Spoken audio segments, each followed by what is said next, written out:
My name is Tule the Love Activist, and welcome to Conversations with the Love Activist. So, as you know, I'm on a hero's journey to heal a lot of latent trauma that I have been shoving at the back, and also to gain a lot of self empowerment and self love tools.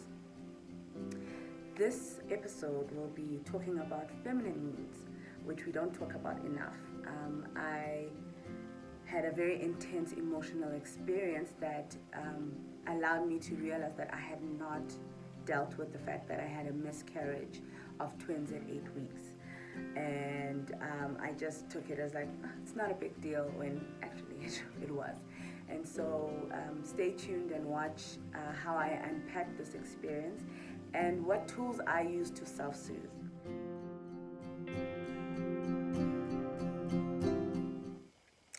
It's the middle of the night and I can't sleep. It's not that I had a bad day or anything. It's been a mixed kind of day, but it's not the reason why I feel the urge to share with you right now in this moment.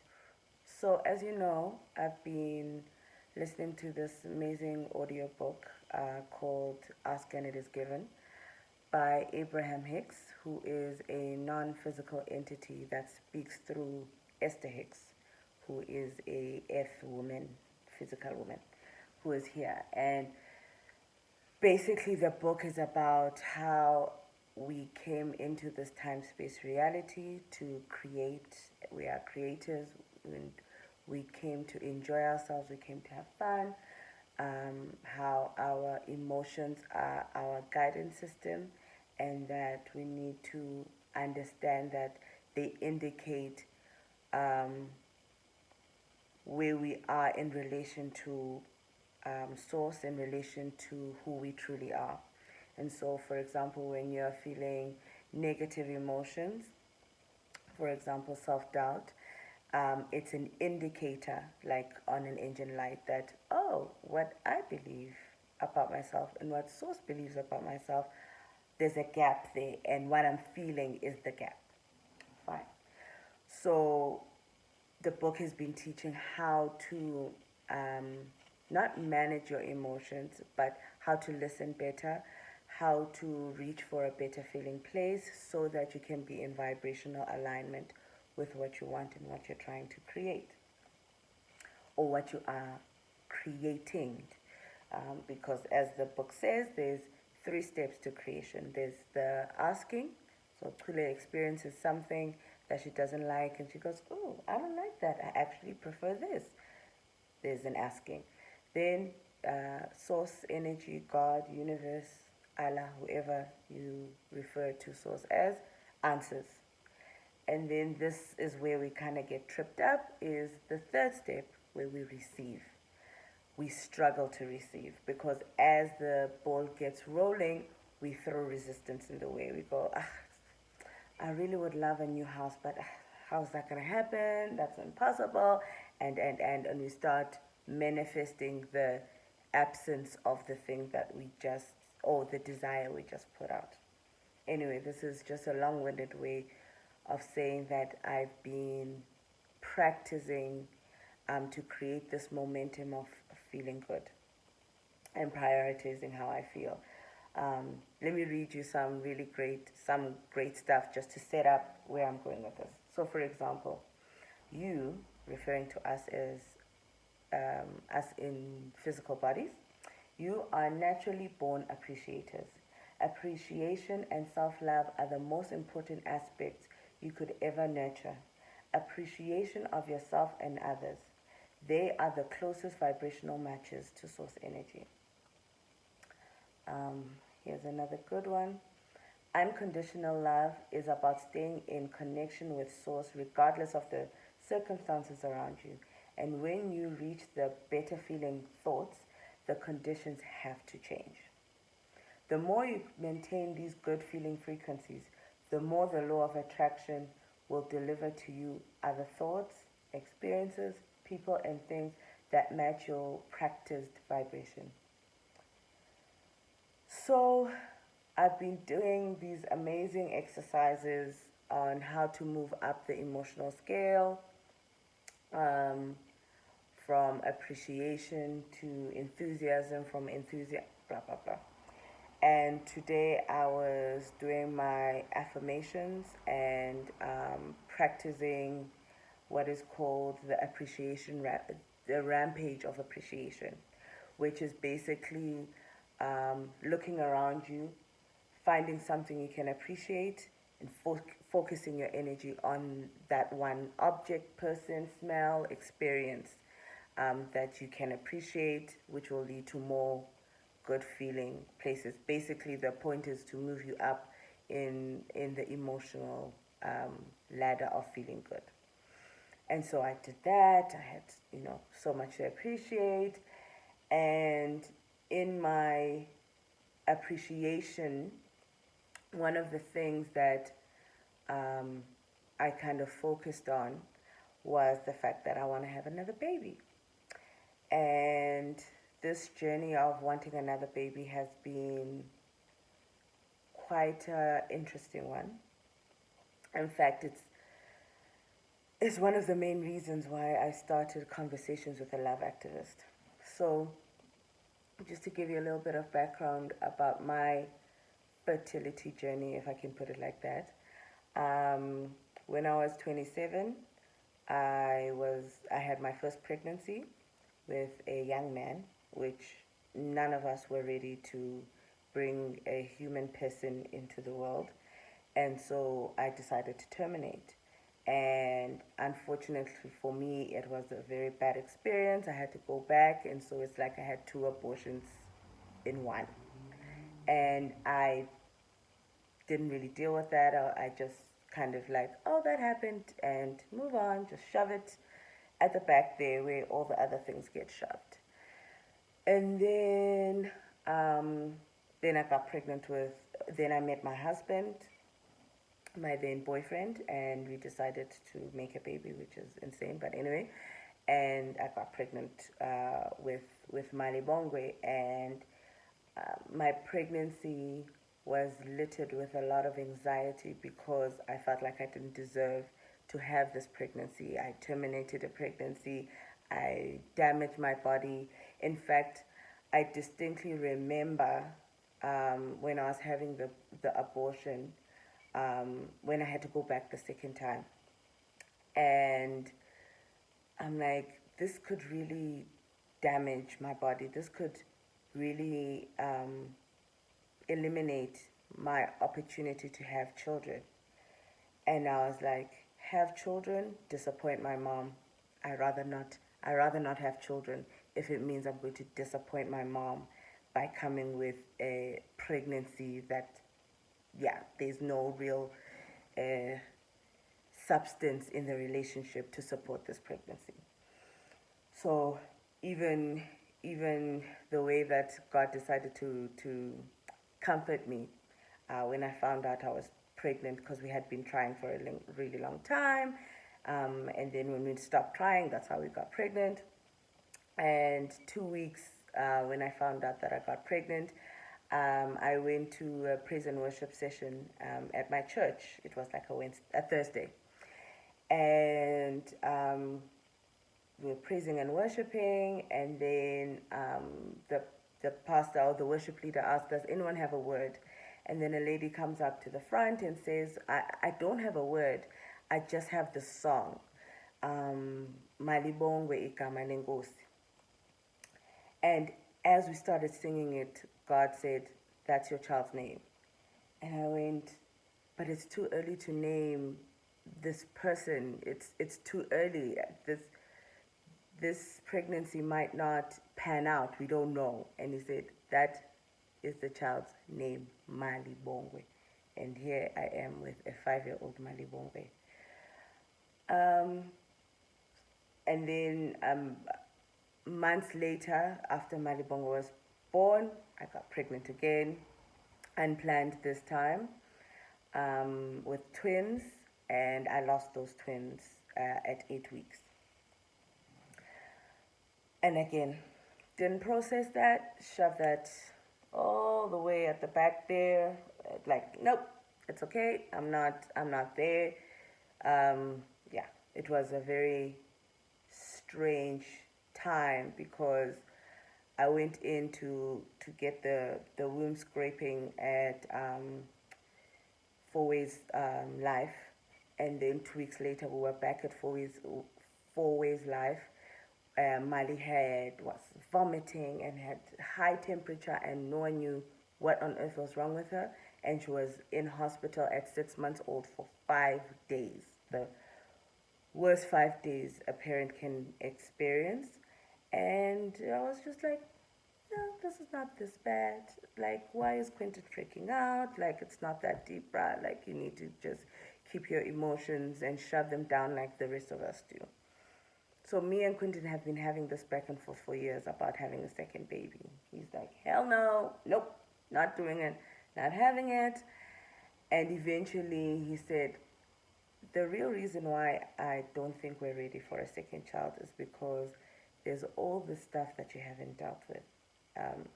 That was in 2018 when I had remembered or rediscovered or realized that in 2012 I had been raped, and I had shoved that all the way at the back, and I was like, nope, that's not what happened. I got drunk like I usually do, and yeah, no. And had many breakdowns in between. And so Quentin is like, I'm not bringing another human. There's the miscarriage that we haven't dealt with. There's, the rape that we haven't tackled with. There's all these things that we haven't dealt with. And so until we find a space for you to kind of deal and unpack those experiences, I don't think we should have another baby. And so I went on this active journey of dealing with all these things that I've been shoving at the back. And here we are with Conversations with the Love Actor. So this morning, I learned a new process called the Magic Box. The Magic Box is a box of all the things. It's like a vision board, basically. But you can do it mentally, or you can physically have a box that says, all that is in here will happen, or all that is here will occur, whatever the case is. And basically, that's just a fun, creative, productive way of using, your thoughts to manifest the life that you want. And so I'm thinking of I'm seeing the box, and I'm putting all these beautiful things in this box, like a beach house and, conversations with a life activist, growing, and all these beautiful things. And then I put a baby in the box. And it hit me so hard. I started crying, putting this baby in this box and feeling this pregnancy and having this beautiful experience with doulas and midwives and, financial freedom to have the kind of birth and, the kind of lifestyle that I want for me and my family without childbirth and bringing a child being a financial strain, because that's another huge reason why we haven't had another baby, is because money. That's another trigger, pregnancy and money. And yeah, anyway, that's a story for another day. And so I had this really strong reaction to me putting this beautiful baby and this beautiful experience with my pregnancy in this box, because my first pregnancy was highly stressful because of finances.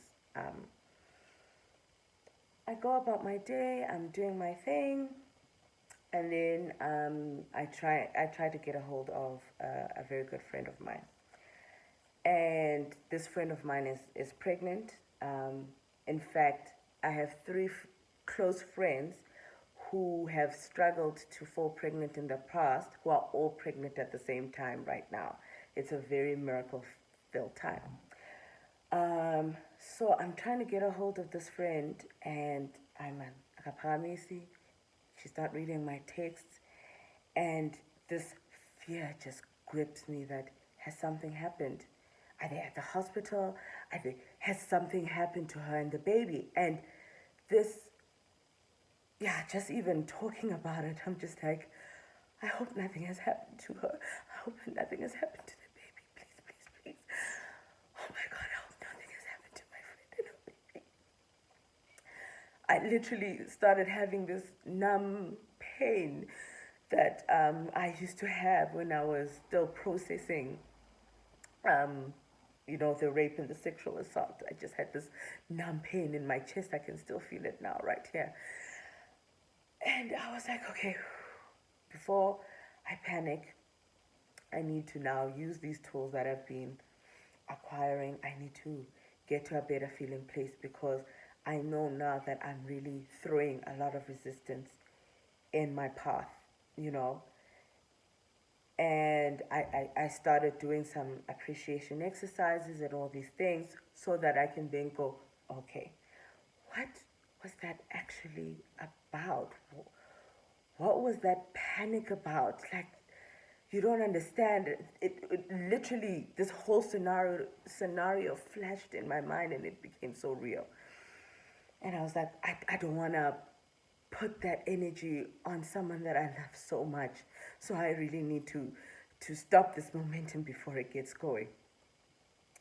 And I realized that, oh, I still have a lot of work to do when it comes to my miscarriage because I have not really touched that subject in detail at all.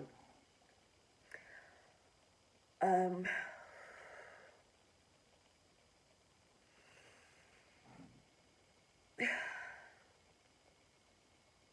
and now I have the opportunity to actually unpack the simultaneous disappointment and relief of the miscarriage and the guilt of feeling relieved that, okay, these people are no longer coming anymore. And anyway, how are we going to support two more humans? We can barely support this one person that we are responsible for. Um, and now adding two more people would have meant what exactly? But also not interacting or not mourning um, the fact that I had started planning for these two humans, planning what my family was now going to look like with twins in it and these two souls that we were being gifted with. Um, I'm still processing. I'm not making this video to say, here is the conclusion. I don't have a conclusion. And the more I walk this journey of gaining self-appreciation and self-love and understanding that loving myself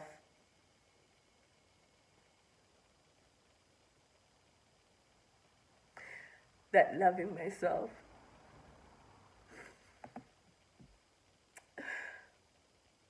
is living a life worthy of my calling, which is what the Bible says in Ephesians 4.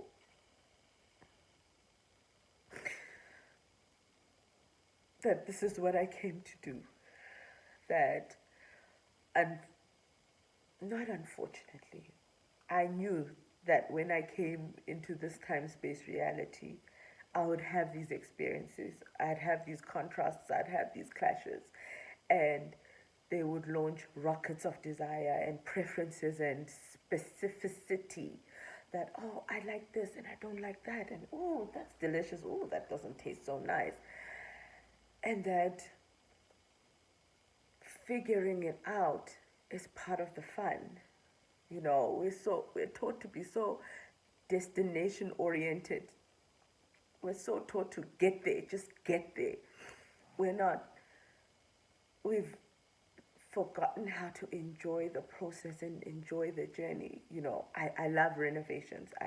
I love, if you know me, you know that I absolutely love renovating. And right now I'm helping my mom renovate her kitchen, which I've been fantasizing about for the longest time.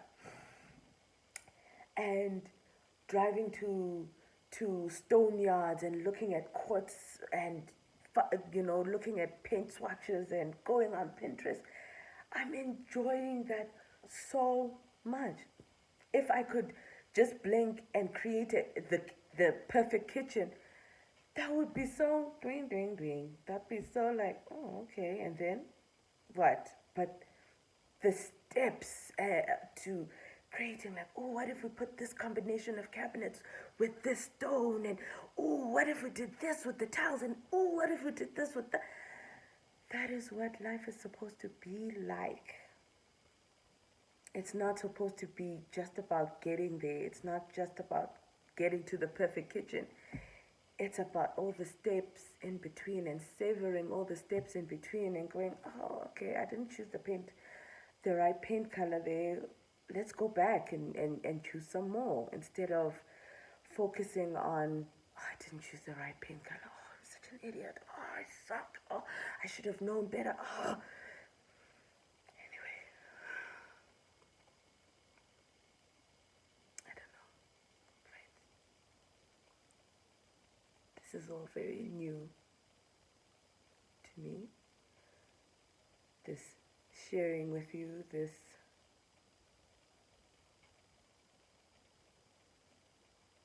communicating, this speaking. Oh, let me read you something fun that I found in my not being able to sleepness. This is from like the 9th of January, before 2020 became a shit show, sorry to say, but a beautiful shit show that is showing us what we like and what we don't like, but still a shit show. But I haven't given up hope on 2020 just yet. It's titled Atonement, and it's from the Course in Miracles, and the chapter is called Atonement and Miracles. The power to work miracles, miracles being expressions of love, expressions of grace, belongs to you. I will provide the opportunities to do them, but you must be ready and willing. The ability is a potential. The achievement is its expression, and the atonement, which is the natural profession of the children of God, is the purpose. You are the work of God, and His work is wholly lovable and wholly loving. This is how a man must think of himself in his heart, because this is what he is. So, I will leave you with those beautiful words.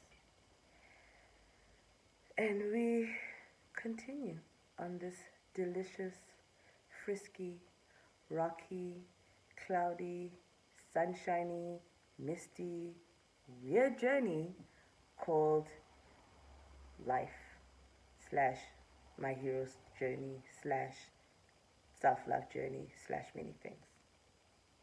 I love you guys. Good night. I know that was really intense, but thank you for sticking with us. I hope that my experience helped you in some way. Please do comment below if you've had a similar experience or any triggering experience that allowed you to realize that there's some undealt with pain that you need to face. Also, please subscribe, share, like, do all the things, and let's get this self-love message out there. And I'll see you soon.